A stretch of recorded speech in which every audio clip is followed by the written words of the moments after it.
bienvenue au milieu des bois de Villers-la-Ville, enfin dans les alentours de Villers-la-Ville. Alors les bois, les champs, le sable, ben, c'est un petit peu le terrain de jeu de cette petite machine qu'on a sous les yeux. Donc on parle bien de la Ducati Desert X en version rallye.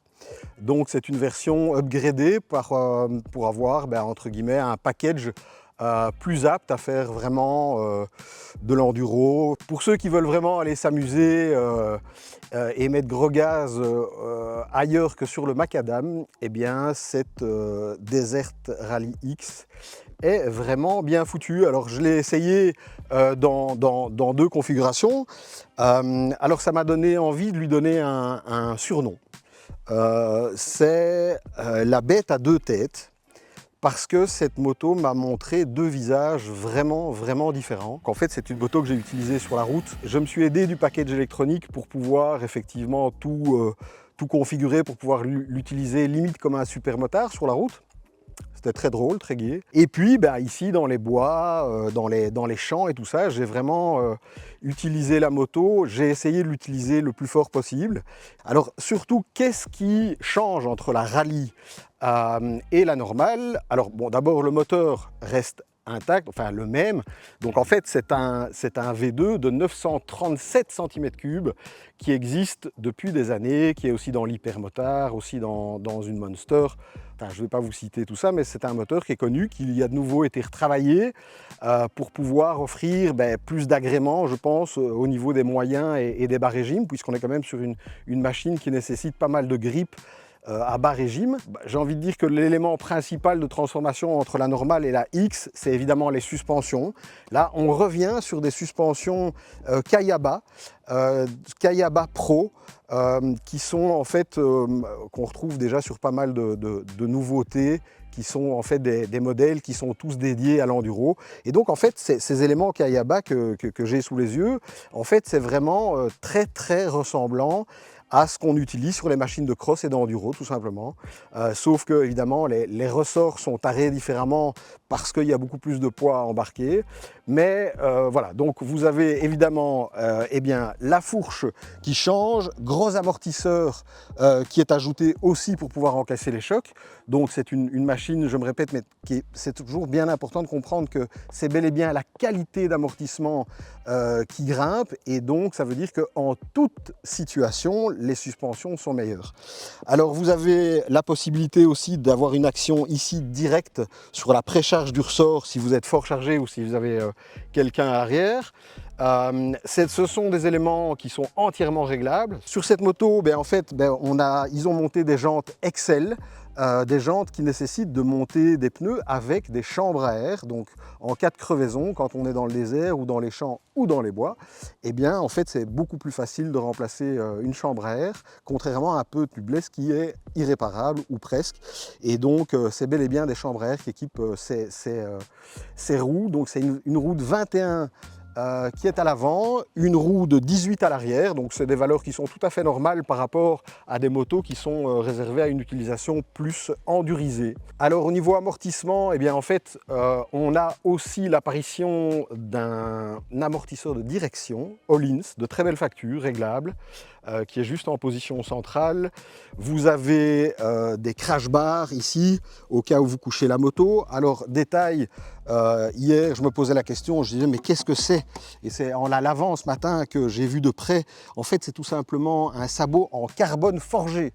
Très bonne qualité de fabrication, carbone forgé. Bon c'est une belle pièce. Alors il y a des petits détails qui sont super, comme ici vous avez la pédale de frein. Vous avez l'embout qui est réversible. Donc il y a une position route, et dès que vous mettez des bottes, vous le tournez de 280 degrés, et en fait il devient plus haut avec plus de grip, et donc c'est fait pour les bottes comme j'ai ici. Donc les pneus sont aussi, font partie du package rallye, donc ce sont des Scorpion Rally STR, donc des pneus très spécifiques. Les plus polyvalents possibles pour ce genre de machine, et par rapport aussi à la puissance. Donc revenons à quelques chiffres, puisque le moteur n'a pas changé. Donc c'est une moto qui délivre 110 chevaux à 9250 tours minute, et avec un couple de 92 Nm à 6500 tours minute, ce qui veut dire que vous avez une plage d'exploitabilité qui est quand même très large. Alors une fois de plus, en fait vous avez je pense 6 modes au total, donc il y a un enduro, il y a un rallye, j'ai mis le sport tout à l'heure pour faire de la route, il y a encore un road, il y a encore un wet. Enfin, je pense qu'il y en a au moins 6, et vous avez celui qui est enduro et celui qui est rallye, qui sont vraiment paramétrés. Alors dès que vous les engagez, en fait, ça coupe l'électronique. Vous vous retrouvez sans ABS du tout, donc l'ABS est coupé. Vous n'avez plus de quick shifter. Par contre, le traction control, comme je vous le disais tout à l'heure, eh bien, vous pouvez le paramétrer et il y a des valeurs qui sont préconisées parce que quand vous allez dans l'écran, en fait, vous voyez que le Ducati donne performance, stabilité et puis ceci. Et en fait, vous pouvez vraiment choisir le niveau, entre guillemets, de difficulté ou justement d'aisance avec laquelle vous allez circuler avec cette moto en jouant avec les paramètres électroniques. Et donc, je dois avouer que ces deux modes pour l'enduro sont vraiment terribles. Il y a moyen de gérer le frein moteur, il y a moyen de gérer beaucoup de choses. J'ai trouvé appréciable. Alors il y a aussi la puissance, parce qu'en fait cette moto en mode enduro et rallye, en fait, alors tout est configurable, mais vous avez je dirais une cartographie moteur qui est moins puissante. Je crois que vous vous retrouvez avec 70 ou 80 chevaux pour pouvoir aller justement dans les chemins, parce que vous n'avez pas besoin de 110 chevaux dans les chemins, et je dirais même que 110 chevaux dans les chemins vont plus être votre ennemi que votre ami. Donc il y a bien des cartographies différentes en fonction, et puis vous avez effectivement en sport, vous pouvez mettre full puissance, peu de frein moteur, traction control, vous pouvez, enfin voilà, c'est une fois de plus le package électronique ici est terrible, et c'est aussi ça qui fait que c'est un petit peu une bête à deux têtes, c'est que vous vous retrouvez ou bien avec une moto d'enduro entre guillemets qui va sortir 70-80 chevaux quasiment sans électronique. Et donc là on a vraiment une phase de la bête, et puis vous le mettez en sport. Moi j'ai coupé l'ABS sur la roue arrière pour faire quelques glisses et m'amuser. Donc vous pouvez gérer l'ABS, vous pouvez gérer, enfin de nouveau, vous pouvez tout régler, paramétrer. Et donc c'est vrai que dans ce cas-ci, ça donne un deuxième visage à cette moto qui peut vraiment être utilisée sur la route comme en dehors. Et ça c'est quand même pas courant. Et donc là je dis chapeau. Donc comme vous le constatez, eh bien, cette moto, bon, ben, elle n'est pas spécialement fine, elle n'est pas spécialement aérée, c'est une bonne grosse moto, donc forcément elle a son poids, et donc les chiffres communiqués sur le site de Ducati parlent de 211 kg en ordre de marche. Alors il faut être prudent à cette information, parce qu'en fait elle ne donne ni le poids à sec, ni le poids tout plein fait, parce qu'en ordre de marche peut vouloir dire qu'il y a de l'huile dedans, mais qu'ils ont mis 2 litres d'essence pour qu'elle marche, mais ça veut dire qu'ils n'ont pas fait le plein et qu'il manque encore 10 kg ou 15 kg. Et donc ça c'est une petite info qui me manque, mais être prudent, je suis comme vous le savez toujours avec le poids, les estimations, bien faire la différence entre à sec et tout plein fait, et ben là c'est ni l'un ni l'autre, et on annonce 211 kg, soit un de plus que la Desert X normale.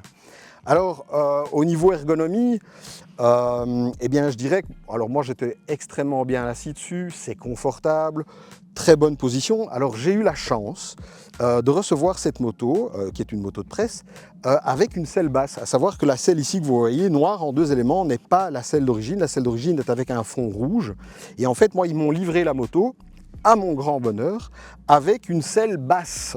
Donc l'assise de base de cette moto est à 910 mm. Alors ici, en général, une selle basse, je pense qu'on doit en perdre 15 ou 20 ou quelque chose comme ça. Donc on a gagné 1 cm, 1,5 cm. Mais je dois avouer, et c'est rare, que cette moto n'est pas pour moi en termes de taille. Alors moi je fais 1,72 m, mais je suis surtout court sur pattes. Et donc en fait quand je suis sur la moto, ça va pas du tout. En fait si. Ça pourrait aller s'ils avaient rajouté un petit gramme ou deux au niveau de la béquille, parce que comme beaucoup de motos, vous savez, il y a des béquilles où vous avez une petite excroissance avec une boule, et donc quand vous êtes sur votre moto, avec le talon, vous poussez sur cette petite excroissance de la béquille, ce qui permet de l'amener facilement. Et ici, il n'y a pas d'excroissance, il n'y a rien. Et quand moi, je dois aller chercher, alors comme les suspensions sont très souples, en fait, au moment où je m'assieds sur la moto, elle se tasse, donc la béquille ne fait qu'encore se rapprocher et s'appuyer, et donc je dois essayer de la relever et essayer de passer la béquille avec mon pied droit. Et une fois sur 3, je n'y arrive pas, donc je galère comme un malade.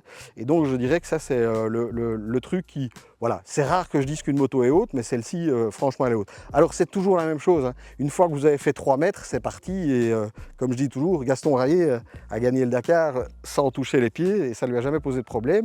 Bon, ici, voilà, c'est juste un petit... Il manque juste, monsieur Ducati, s'il vous plaît, cette petite excroissance supplémentaire pour pouvoir béquiller plus facilement. Alors de manière totalement traditionnelle chez Ducati, on est évidemment sur un treillis tubulaire qui est donc monté avec ses suspensions et ses roues, donc ça fait quand même une partie cycle qui est franchement très efficace. Ce qui est efficace aussi, c'est le freinage.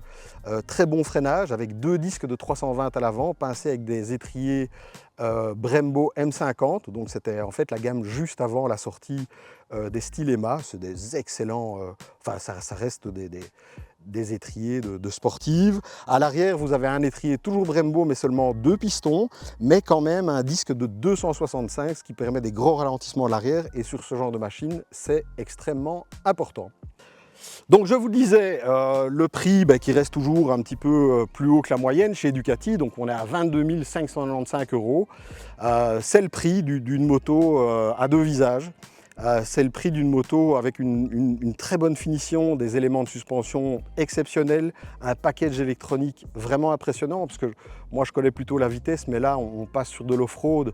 Et eh bien, en off-road, cette électronique a aussi sa place, et je peux vous assurer que cette moto en a besoin quand on veut l'exploiter. Et donc c'est le tarif habituel chez nos amis de chez Ducati. Voilà, je pense avoir tout dit pour cet essai. On se retrouve pour le prochain essai sur la route, et bien évidemment, gaffe sur la route.